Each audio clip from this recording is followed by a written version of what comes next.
नमस्कार। तो एक तरफ आप देख सकते हैं एएफएफ विजन लेकर आ चुका है 2047 के लिए और काफ़ी अच्छी अच्छी चीज़ें सोच रहा है। वहीं पर हमको लगातार कंटिन्यूअसली मैं देख रहा हूँ कि कुछ ना कुछ स्टेट एसोसिएशन की तरफ से हमको बेकार सी चीज़ें देखने को मिल रही है। अभी हमने हाल ही में क्या देखा था, हिमाचल प्रदेश में कुछ है ना बुरी चीज़ें सुनी।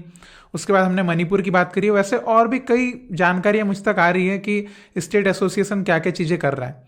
तो मणिपुर में आपने रिसेंट में क्या देखा, क्लास एफसी को नॉमिनेट नहीं किया गया। मतलब कि विनर बनने के बाद, स्टेट लीग का विनर वो बना, उसके बाद भी उसको सेकंड डिवीजन आई लीग के लिए नॉमिनेट नहीं किया।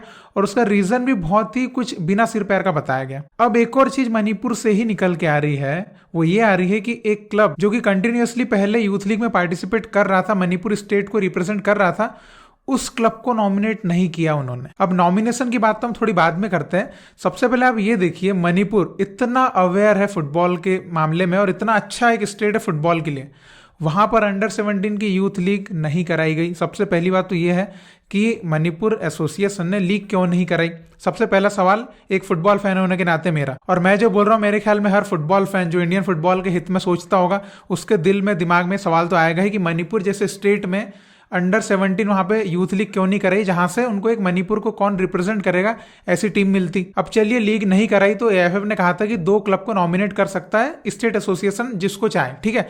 अब उसमें भाई कुछ क्राइटेरिया तो होना चाहिए। अब देखिए मणिपुर में जो एफसी इम्फाल सिटी है, हम उसको काफी सालों से देख रहे हैं यूथ लीग में खेलते हुए। आप भी देख रहे होंगे, जो है ना इंडियन फुटबॉल को फॉलो करते होंगे, आप देख रहे होंगे इम्फाल सिटी को मणिपुर से आती हर बार यूथ लीग में खेलने, ठीक है। और इम्फाल सिटी जो है वो 2 स्टार रेटेड एकेडमी है, जो ऑल इंडिया फुटबॉल फेडरेशन की तरफ से रेटिंग मिलती है ना, उसमें 2 स्टार रेटिंग है उनको। अब देखिए जैसे ही ऑल इंडिया फुटबॉल फेडरेशन ने अनाउंस किया यूथ लीग कंडक्ट कराने का, तो उन्होंने क्या बोला था, जिन स्टेट ने यूथ लीग कराई होगी वहां के विनर और जो रनर अप है उसको भेज सकते हैं, और जिन्होंने नहीं करवाई है वो 2 क्लब नॉमिनेट कर सकते हैं स्टेट एफए जो भी जिनको करना चाहे। अब उसके बाद क्या होता है कि इम्फाल सिटी जो है एक लेटर देता है मणिपुर एसोसिएशन को कि हमने ऐसा ऐसा किया है, हमारे जो ना उन्होंने अच्छे अच्छे काम किए थे मणिपुर फुटबॉल के लिए, तो आप जो है वो हमको नॉमिनेट करिए, क्योंकि हम लोग रेगुलरली यूथ लीग में खेल भी रहे हैं। आप देख सकते हैं इम्फाल सिटी कंटिन्यू 3 सीजन खेला यूथ लीग में। अब उस लेटर का मणिपुर एसोसिएशन कोई जवाब नहीं देता है, तो इम्फाल सिटी के जो लोग हैं पर्सनली ऑफिस जाते हैं मणिपुर एसोसिएशन में, वहां पर भी उनको कुछ नहीं बोला जाता।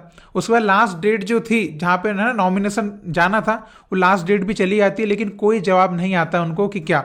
और फिर पता चलता है कि कोई 2 क्लब है जिनको ऑलरेडी नॉमिनेट कर दिया गया है, वो यूथ जो आई लीग है उसको खेलेंगे अंडर 17 यूथ लीग। तो ये किया जाता है उनके साथ। अभी आप देखिए इम्फाल सिटी जो मणिपुर का एक बहुत ही मैं बोलूंगा कि एक इतना अच्छा क्लब है, जिन्होंने इंडिया के आज की डेट में सबसे अच्छा स्टार कोई चल रहा है ना अंडर 17 में, गांगटे, आप देख सकते हैं वो इम्फाल सिटी का प्रोडक्ट है। इम्फाल सिटी से निकला है। लेसराम जो खेल रहा है अंडर 17 में, वो वहां से निकला। अभिषेक सिंह जो खेल रहा है अंडर 20 में, वो सब इम्फाल सिटी से निकले। मतलब इतने क्वालिटी प्लेयर प्रोड्यूस उन्होंने करे हैं, उसके बावजूद उस क्लब को नॉमिनेट उन्होंने नहीं किया, और रीजन भी नहीं अभी तक बताया गया है। ये सबसे बड़ी बात है। मतलब क्या बताएं इससे ज्यादा। तो आप सोचिए ऐसी जगह पे इतना ऐसा काम हो रहा है। एक बार उन्होंने सेकंड डिवीजन क्लब का नॉमिनेशन रोका, फिर उसके बाद इम्फाल सिटी जो क्लब इतना अच्छा काम कर रहा है मणिपुर में, उसका नॉमिनेशन रोक दिया। तो ये चाह क्या रहे एसोसिएशन वाले, और कब तक ये उनकी खुद की मर्जी वाला काम चलेगा कि हम जो चाहेंगे वो होगा, हम इधर के सब कुछ है। और देखिए जो 2 अदर टीम्स को उन्होंने नॉमिनेट किया भी अंडर 17 यूथ लीग के लिए, उससे हमको कोई गिला शिकवा नहीं है, कोई प्रॉब्लम नहीं है। हमको प्रॉब्लम है मणिपुर एसोसिएशन के डिसीजन से कि आपने उस क्लब को क्यों नहीं भेजा जो ऑलरेडी इतना अच्छा काम कर भी चुका है और जो रेगुलर पार्टिसिपेट कर रहा था। या आपने अंडर 17 यूथ लीग क्यों नहीं करवाई स्टेट में, तो उससे डिसाइड हो जाता ना कि किसको जाना है। आपने वो भी तो नहीं करवाई। इसके बाद आपने खुद से सोच लिया कि हम इनको भेज देते हैं। इसके पीछे का फिर वो क्या है, अंदर कुछ लिया था, दिया था, ऐसा कुछ हुआ था, वो भी सब खुल के बताइए। और आप है ना कारण भी सही से नहीं बताते हैं। आपने जो क्लास एफसी को भी लेटर दिया है जिसमें बताया है कि क्यों आपने नॉमिनेट नहीं किया उनको, तो उसमें आपने कुछ रीजन तो बताया नहीं है। पता नहीं कौन से आपने डिक्शनरी से शब्द निकाले हैं और ऐसा लिख दिया बस, जिसका मतलब दुनिया को नहीं पता ठीक है। तो वो कारण तो बताइए कि ऐसा क्या एग्जामिन किया आपने क्लास एफसी में जिसकी वजह से आपने उनका नॉमिनेशन रुका।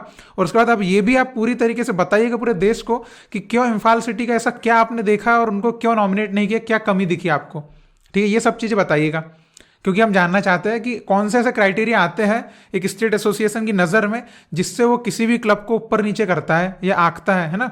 तो हमको भी तो पता चले, ताकि हमारे स्टेट या किसी अदर स्टेट में भी ऐसा कुछ हो फ्यूचर में, तो हमको पता रहे कि ऐसा कुछ है ना, कैलकुलेशन चलता है, कुछ क्राइटेरिया ऐसा होता है स्टेट एफए का भी, कि उसके बेसिस पे वो लोग जो है क्लब को नॉमिनेट करते हैं।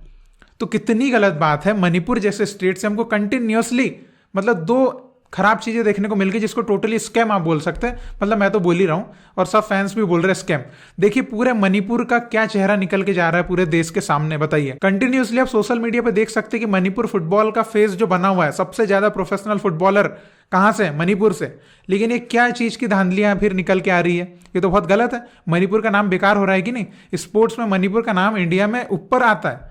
अब ये जो है मणिपुर एसोसिएशन जिस टाइप के डिसीजंस ले रहा है उससे वहीं के फैंस नाराज हो रहे हैं, तो अदर फैंस कहां से खुश हो पाएंगे। और एक ऑनेस्ट इंडियन फुटबॉल फैन होने के नाते मैं इम्फाल सिटी के साइड पे खड़ा हूं और मैं यही पूछना चाहूंगा मणिपुर फुटबॉल एसोसिएशन से कि आपने क्या देखा, क्या क्राइटेरिया था आपका जिसके बेसिस पे आपने इम्फाल सिटी को नहीं नॉमिनेट किया।